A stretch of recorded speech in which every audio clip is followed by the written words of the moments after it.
over the border. We're just reboarding the bus here, and we have all of our bags and we have a ton of cameras. Anyways, we're through, and we're about to get back on the bus in about 2 hours or so. We should be boarding the Nautilus Explorer.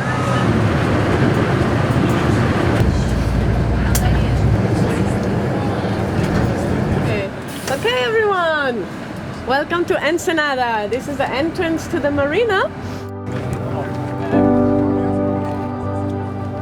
We're gonna carry it for you. Yeah, champagne. So here we are, A great time. back on the Explorer. Looking forward to a great trip. Being so heavy. I know.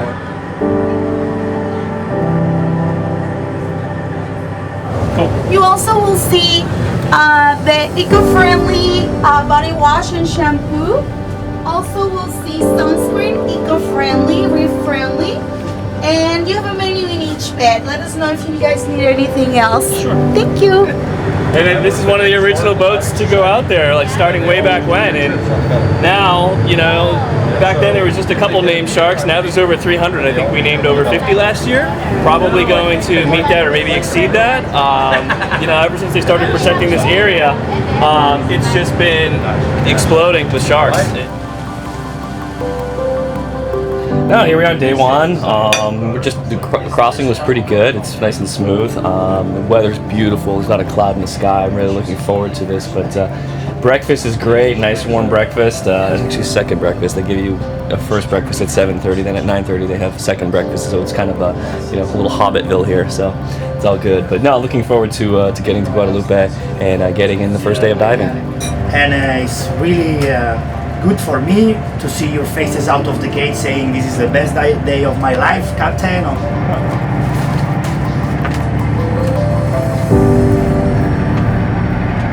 And we are missing 2 passengers. Okay, one more time because I don't really hear it. 1, 2, 3, 4, 5, 14, 15. 16. We have one extra passenger. Yay! So this is quite honestly one of my favorite parts, where you have the sun setting here and the island just appears seemingly out of nowhere. You almost feel like the music from Jurassic Park should be playing. It really is just an incredible thing to experience. If you can ever come out here and have the sun be setting and the island approaching, it's the mood. It's pretty indescribable. We are here, and to me, this is kind of the pregame. This is we're putting the cages in the water. The crew, who work incredibly hard, are so professional, are getting everything ready, putting the cages in so that tomorrow morning, bright and early, we can go have some fun and go see some sharks.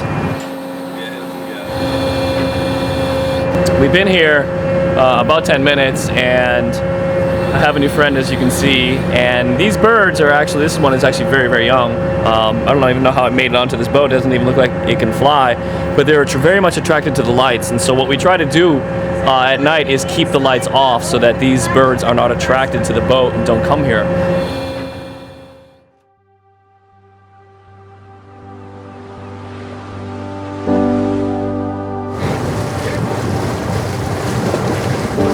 So we've got, what we have here is we have 2 wrangling platforms here.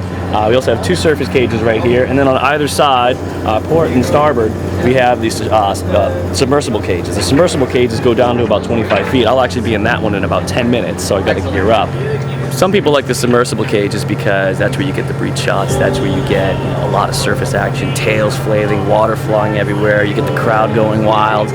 Me personally, I like the deep cages because that's where you see the animal for kind of what it really is. It's kind of this very calm, calculated, curious animal.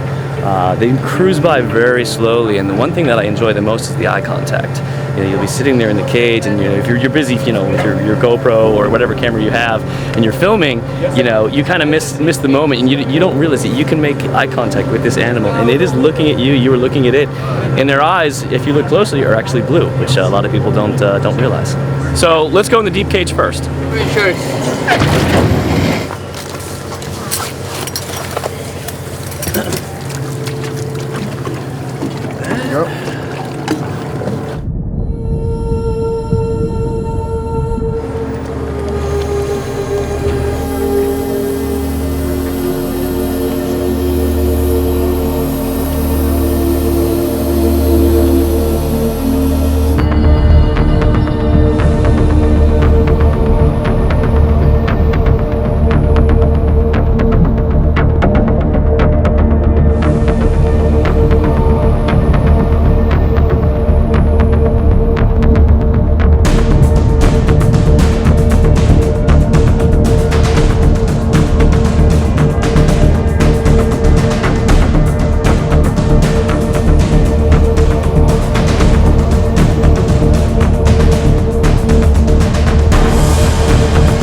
So one of my favorite things about this island is it creates its own weather.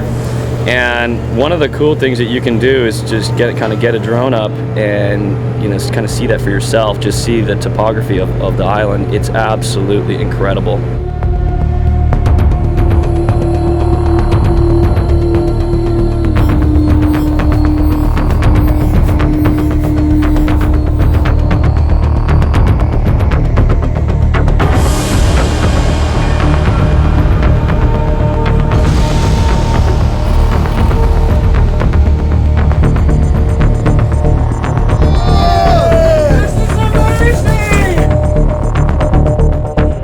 So this is the legendary Marine Conservation Science Institute Great White Guadalupe Island Shark Book. This has so many for the past decade, many sharks that have been seen here.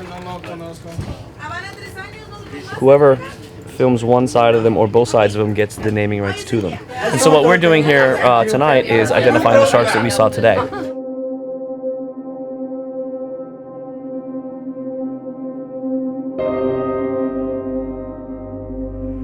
We obviously come here for the great white sharks, and they are an experience unlike anything you can have in your entire life. But for me, the cherry on top of the cake is on the final night when the cages are out of the water and we're headed back from Guadalupe Island to Ensenada, coming up on the top deck by myself and looking up and having no light pollution and seeing more stars than I've ever seen in my entire life. That, to me, is one of the coolest experiences you can ever have.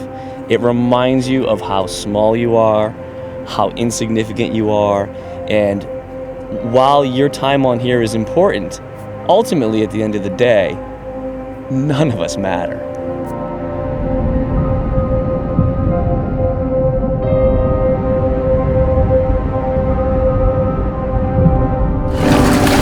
Woo!